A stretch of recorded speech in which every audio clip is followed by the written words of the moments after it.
जो नेचर की नियम, उसके असूल, उसकी ऊर्जा, उसके खिलाफ हैं। वो ऊर्जा सुप्रीम है।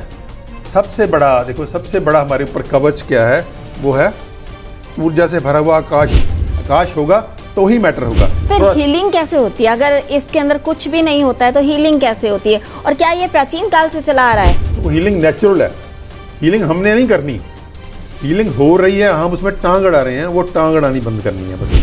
ओल्ड एज होम में अगर ले जा करके छोड़ देते हैं बुजुर्गों को, तो वो ये बातें कहाँ रही? फिर जो ये हीलिंग है वो किस टाइप से होगी? फिर तो हीलिंग होगी ही नहीं। आज हमारे साथ स्टूडियो में मौजूद हैं डॉक्टर अमर सिंह आजाद जी। डॉक्टर आजाद, आपका बहुत बहुत स्वागत है। नमस्कार जी सभी दर्शकों को।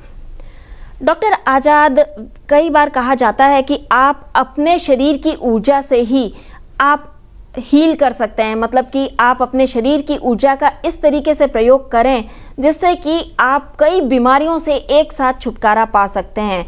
इस बात में कितनी सच्चाई है?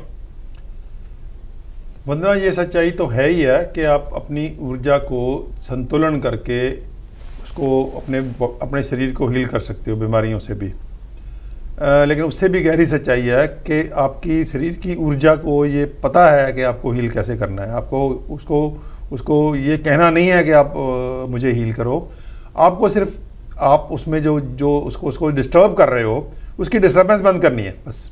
आपका सिर्फ यही कर्तव्य है कि आप उसको डिस्टर्ब करना बंद कर दो। उसकी जो डिसओरिएंटेशन कर दिया आपने आपने जो गड़बड़ कर रखी है वो बंद करो। वो बहुत सारी चीज़ें हमने गड़बड़ा रखी हैं जो नेचर की नियम, उसके असूल, उसकी ऊर्जा, उसके खिलाफ हैं वो।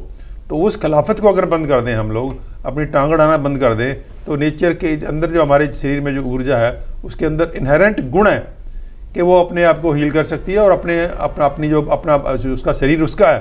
क्योंकि हर रियलिटी जो एक तथ्य है, सच है, जो फाइनल सच है कि हर चीज़ ऊर्जा की बनी हुई है। ऊर्जा सुप्रीम है।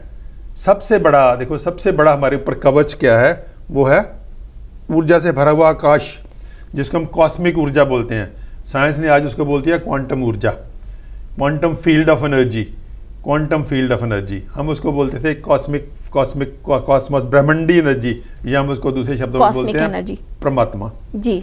परमात्मा वो जो कॉस्मिक एनर्जी है, ब्रह्मांडी ऊर्जा, जो वही एक खास किस्म के नियमों के तहत अपने बनाए हुए सेल्फ क्रिएटेड, सेल्फ मेड नियम है उसके तहत वो काम करती है ब्रह्मांडी ऊर्जा। और वो ब्रह्मांडी ऊर्जा सबसे फाइनल, वो हमारे ऊपर छतर है, हमारा कवच है।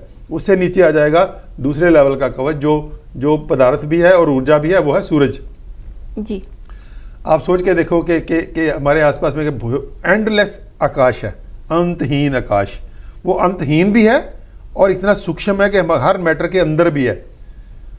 जिन लोगों ने एटम को स्टडी किया है, जो साइंस के स्टूडेंट्स, उनको पता है कि जो मैटर का स्मॉलेस्ट पार्टिकल है उसके अंदर भी वो आकाश होता है जी।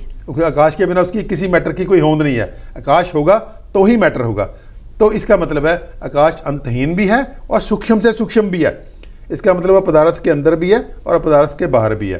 तो सब तरह के पदार्थ उससे ही उत्पन्न होते हैं। तो उस कॉस्मिक ऊर्जा से सबसे पहले क्या उत्पन्न हुआ? वो स्टार्स उत्पन्न हुए, जिसको हमारा जो स्टार कौन सा है? सूरज, जिसको हम देवता मानते हैं। तो जो हमारा स्टार है, उसके पहले तो करोड़ों करोड़ गैलेक्सीज हैं, फिर एक गैलेक्सी में करोड़ों करोड़ तारे हैं, और आकाशगंगा जो गैलेक्सी है उसका एक तारा हमारा है सूरज, तो उसकी हम धरती हैं। तो ये पूरे का पूरा जो ट्रूथ है, इसको हम बहुत बार तो क्या, अक्सर ही सब लोग इसको भूल जाते हैं। जब हम अपनी बात करते हैं, मैं की बात करते हैं, मेरा शरीर, मेरे विचार, मेरा ये, मेरा वो, तो हम ये भूल जाते हैं कि मेरा नाम की कोई चीज़ होती नहीं है। वो अल्टीमेटली हर चीज़ ब्रह्मांडी ऊर्जा है। ब्रह्मांडी ऊर्जा के नीचे सूरज की ऊर्जा है। सूरज की ऊर्जा प्लांट ऊर्जा के जरिए फिर वो भोजन बनाती है, भोजन हम खाते हैं, हमारा शरीर भी ऊर्जा से ही चलता है। तो हर चीज़ ऊर्जा की बनी हुई है। उसमें ऊर्जा प्राइमरी है, पदार्थ बाद में है। ऊर्जा से पदार्थ पैदा होता है और ऊर्जा से ही ऊर्जा ही उसको पालती है। फिर ऊर्जा में वो अपनी जो उसकी उम्र होती है वो भोग करके ऊर्जा में वापस चला जाता है। तो फाइनल ट्रूथ जो है, अल्टीमेट ट्रूथ जो है, ऊर्जा प्राइमरी है, ऊर्जा मुख्य है और पदार्थ उसके अंडर आता है, उससे बनता है वही उसको उसका पालनहारा है, उसी में उसको वापस चला जाता है। तो ये जो एक लॉज हैं, ये सारा का सारा जो खेल है, ये ब्रह्मांड का खेल है, ब्रह्मांडी खेल है, या कुदरती खेल है, या परमात्मा का खेल है। इसमें कुछ कम बम नहीं होता। ये देखो खेल कितना प्यारा है। फिर हीलिंग कैसे होती है? अगर इसके अंदर कुछ भी नहीं होता है तो हीलिंग कैसे होती है? और क्या ये प्राचीन काल से चला आ रहा है? नहीं, वो हीलिंग की बात करने से पहले हमको इस खेल को समझना बहुत ज़रूरी है। उसके लिए 2 मिनट और लगाएंगे हम लोग, क्योंकि इस खेल को जब तक नहीं समझेंगे तब तक को हमको हीलिंग समझ नहीं आएगी कि हीलिंग होती कैसे है। क्योंकि हीलिंग नेचुरल है, हीलिंग हमने नहीं करनी, हीलिंग हो रही है, हम उसमें टांग अड़ा रहे हैं, वो टांग अड़ानी बंद करनी है बस।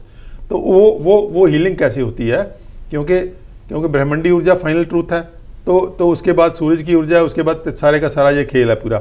और आप धरती पे आएंगे तो धरती के हवा पानी मिट्टी है, वो भी इसी ऊर्जा के ही पैदा किए हुए हैं, इसी ऊर्जा के ही पालन।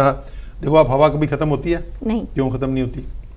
क्योंकि उसके पीछे ऊर्जा खड़ी है, ऊर्जा नई हवा बनाती रहती है। पानी है, उसके पीछे भी ऊर्जा है। पानी कहाँ से आता है? अब छोटी सी एग्जांपल ले लो कि हमारे पास पानी कहाँ से आता है? समुद्र से आता है। समुद्र से कौन उठाता है उसको? सूरज। ऊर्जा उठाती है, सूरज की ऊर्जा। सूरज ऊर्जा कहाँ से लेता है? वो ब्रह्मांडी ऊर्जा से लेता है। तो अल्टीमेटली ब्रह्मांड की ऊर्जा सूरज के थ्रू हर काम करती है। वो हर पदार्थ को वो चलाती है, हर पदार्थ को बनाती है, हर पदार्थ को संवारती है, हर पदार्थ को पालती है। फिर वो पदार्थ की जब उम्र पूरी हो जाती है तो वापस उसी ऊर्जा में चली जाती है। अब आप अपने हेल्थ इंश्योरेंस से हमारे किसी भी क्लिनिक या हॉस्पिटल से अपना आयुर्वेदिक इलाज शुरू करवा सकते हैं। अगर आप पंजाब स्टेट के सरकारी कर्मचारी हैं तो आप भी अपनी किसी भी बीमारी का इलाज करवा सकते हैं। हमारे पूरे भारत में 165 से अधिक शुद्धि आयुर्वेदिक क्लिनिक हैं। अपनी नजदीकी क्लिनिक का पता जानने के लिए नीचे दिए गए नंबर पर अभी कॉल करें।